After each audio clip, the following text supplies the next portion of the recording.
বাংলাদেশের জনগণ ভারতকে প্রত্যাখ্যান করেছে। আমরা ভারতকে মিত্র রাষ্ট্র হিসাবে চাই, কিন্তু কোন দাদাগিরির জায়গায় ভারতকে আমরা দেখতে চাই না। আমাদের দিকে দাদাগিরির আঙ্গুল তুললে সেই আঙ্গুল আমরা বেঁকে ফেলবো। আমরা সেই আগ্রাসনের কালো হাত বেঁকে ফেলবো ইনশাআল্লাহ। বাংলাদেশের জনগণ আজকে ঐক্যবদ্ধ হয়েছে এই দিল্লির আগ্রাসনের বিরুদ্ধে। গরু খাওয়ার অপরাধে পিটিয়ে হত্যা করা হয়। 1992 সালে বাবরি মসজিদ নিয়ে যে দাঙ্গা হয়েছিল, সেখানে হাজার হাজার মানুষ মৃত্যুবরণ করেছে। দূতাবাসের নিরাপত্তা দিতে পারেন না, আপনারা চান বাংলাদেশে সেনা মোতায়েনের জন্য। আমরা আপনাদেরকে বলতে চাই, আমরা আমরা জাতিসংঘকে রিকোয়েস্ট করব ভারতে যেন শান্তিরক্ষী মিশন মোতায়েন করা হয়।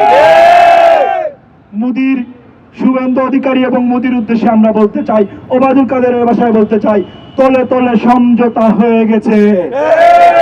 আপনারা যদি বাংলাদেশের দিকে এক পা বাড়ান, তাহলে লাদাখ থেকে চায়না দিল্লি পর্যন্ত এসে পৌঁছাইবে।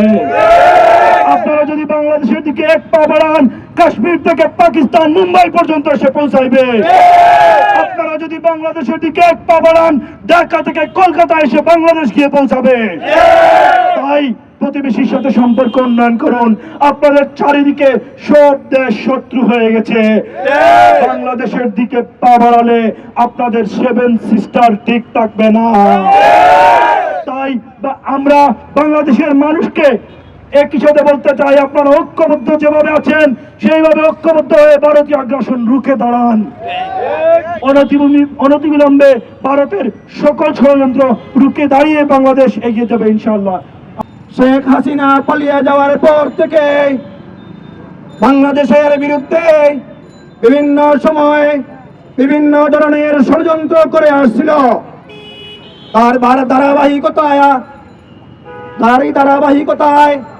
আপনারা দেখতে পাচ্ছেন, ভারত কর্তৃক বাংলাদেশের উপর যেভাবে সবকিছু চাপিয়ে দিতে চাচ্ছে, আমরা তার তীব্র নিন্দা জানাচ্ছি। ভারতের এই উগ্র হিন্দু দ্বারা আক্রান্ত করা হয়েছে, আমরা এর তীব্র নিন্দা জানাচ্ছি। আপনারা এত বড় রাষ্ট্র একটা উপ হাইকমিশনারের নিরাপত্তা দিতে পারছেন না। আপনারা আবার বাংলাদেশ নিয়ে মাথা ঘামান। আপনারা বাংলাদেশ নিয়ে মাথা ঘামানোর কোনো সুযোগ নাই। আপনারা যদি কোনো ধরনের কোনো চিন্তা করেন বাংলাদেশ নিয়ে, আমরা তার দাঁত ভাঙা জবাব দেব। সংগ্রামী জাতীয় বন্ধুগণ, আপনারা জানেন ভারতে মুসলমান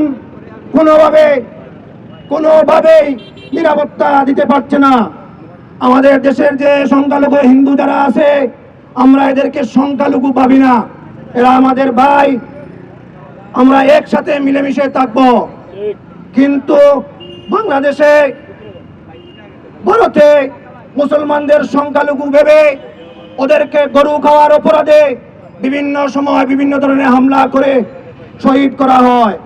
আমরা তার তীব্র নিন্দা ও প্রতিবাদ জানাচ্ছি। আমরা দেখতে পাচ্ছি ভারতের আগরতলা দিয়ে সুতারকান্দি বর্ডার দিয়ে লং মার্চ করতে ওরা আসতে চায়। আমরা বলতে চাই, এত সাহস দেখাইয়েন না, ছোট বাংলাদেশ ভেবে অবহেলা করিয়েন না। আমরা এর দাঁত ভাঙা জবাব দিতে প্রস্তুত রয়েছি।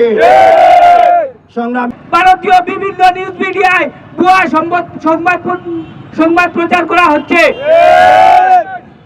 আমরা দৃঢ় কণ্ঠে বলতে চাই, বাংলাদেশের সাম্প্রদায়িক সম্প্রীতি দক্ষিণ এশিয়ার অন্যান্য দেশের তুলনায় অনেক বেটার। আমরা গতকাল দেখতে পেলাম ভারতীয় মোদির আজ্ঞাবহ আরএসএস এবং বিজেপির নেতারা আমাদের উপ হাই কমিশন অফিসে হামলা করেছে। আমরা তীব্র নিন্দা প্রতিবাদ জানাই। ভারত মাথা নষ্ট হয়ে গেছে, তাদের আজ্ঞাবহ সরকার হাসিনাকে এদেশ থেকে বিদায় করে দেওয়া হয়েছে। এই দেশে ভারতীয় কোন ধরনের আগ্রাসন মেনে নেওয়া হবে না। ঐক্যবদ্ধ ইনশাআল্লাহ ধারাবাহিকভাবে অব্যাহত থাকবে এবং বাংলাদেশ থেকে ভারতীয় সব ধরনের আগ্রাসনকে চুরমার করে দেওয়া হবে ইনশাআল্লাহ। আজকের এই বিক্ষোভ মিছিলে আপনারা সবাই উপস্থিত হয়েছেন।